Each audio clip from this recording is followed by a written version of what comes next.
اچھا، حضرت یوسف کی حکایت سننے میں کچھ دلچسپی ہے آپ بھائیوں کو؟ سناؤں یہ حکایت اگر کہیں تو؟ ٹھیک ہے، اچھے سننے والے ہوں تو سنانے میں بھی لطف آتا ہے۔ ویسے ہر کسی کو پسند نہیں ہوتے قصے۔ حضرت یعقوب کو اپنے بیٹے یوسف سے خاص محبت تھی۔ وہ ڈرتے تھے یوسف کے بھائی اس کو کوئی نقصان نہ پہنچا دیں۔ ادھر ان کے بھائی والد کی خاص محبت کے باعث حضرت یوسف سے حسد کرتے تھے، چنانچہ انہوں نے حضرت یوسف کو کنویں میں پھینک دیا۔ ایک قافلے والوں نے کنویں میں ڈول ڈالا تو پانی کی جگہ حضرت یوسف کو پایا۔ انہوں نے انہیں کنویں سے نکال کر غلام کے طور پر سستے داموں بیچ دیا۔ یوں اللہ نے انہیں محفوظ رکھا۔ مصر کے بازار میں والی مصر نے ان کی بولی لگتی دیکھی تو ایک اچھا غلام سمجھ کر انہیں خرید لیا۔ مگر وہ کہتے ہیں نا کہ حکم تو جس کا چلتا ہے جہاں میں وہ صرف اللہ ہی ہے، اور اللہ سب بدلہ لینے والوں میں سے بہتر بدلہ لینے والا ہے۔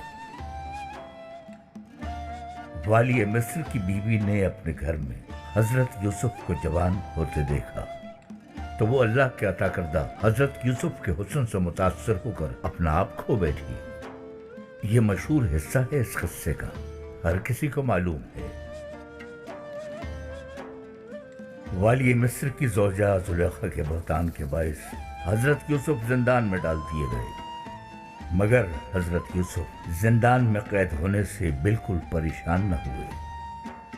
وہ تو جیسے پہلے سے بھی زیادہ خدا سے قریب ہو کر دعا کرنے لگے، اے میرے رب، اس زندان کو میری زندگی کی سب سے زیادہ لائق شکر نعمت بنا دے۔ اگر تو مجھے اس عورت کی فریب کاری سے بچا کر یہاں نہ لاتا تو شاید میں مائل ہو جاتا، اور ایسا ہوتا تو یہ بھی ممکن تھا میں گنہگاروں میں شامل ہو جاتا۔ دعائے یوسف قبول ہوئی اور رب نے انہیں زندان میں ہی رکھا۔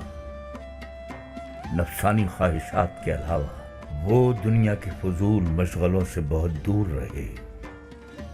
زندان میں وہ بیشتر وقت عبادت میں گزارتے۔ پھر انہوں نے رب کی عطا کردہ ایک خاص صلاحیت کے ذریعے زندان میں قید ایک مجرم کو اس کے خواب کی تعبیر بتائی۔ ان کی بتائی ہوئی ہر بات سچ ثابت ہوئی۔ وہ کہتے تھے تعبیر کا علم رب کا عطا کردہ خاص تحفہ اور اس کے اسرار میں سے ایک ہے۔ دراصل ان کا مقصد تو حق تعالیٰ سے ملا علم لوگوں تک پہنچانا تھا۔ حضرت یوسف علیہ السلام نے زندان کو حق کی تبلیغ اور درس کا مرکز بنا لیا۔ کتنے ہی قیدی زندان میں آتے جاتے رہے اور حضرت یوسف ان کے دلوں کو حق کی روشنی سے منور کرتے رہے۔ باقی جو قصہ ہے وہ ہر کسی کو معلوم ہی ہے۔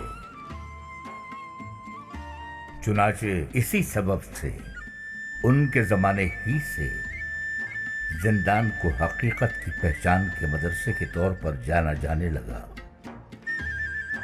مدرسہ یوسف کہا جانے لگا زندان کو۔ کیا سمجھے قدرت کیسے کام کرتی ہے عزیزم سنجر؟ غور کرو گے تو جانو گے کہ باہر کی دنیا زندان ہے یا اندر کی، سوال ہے یہ۔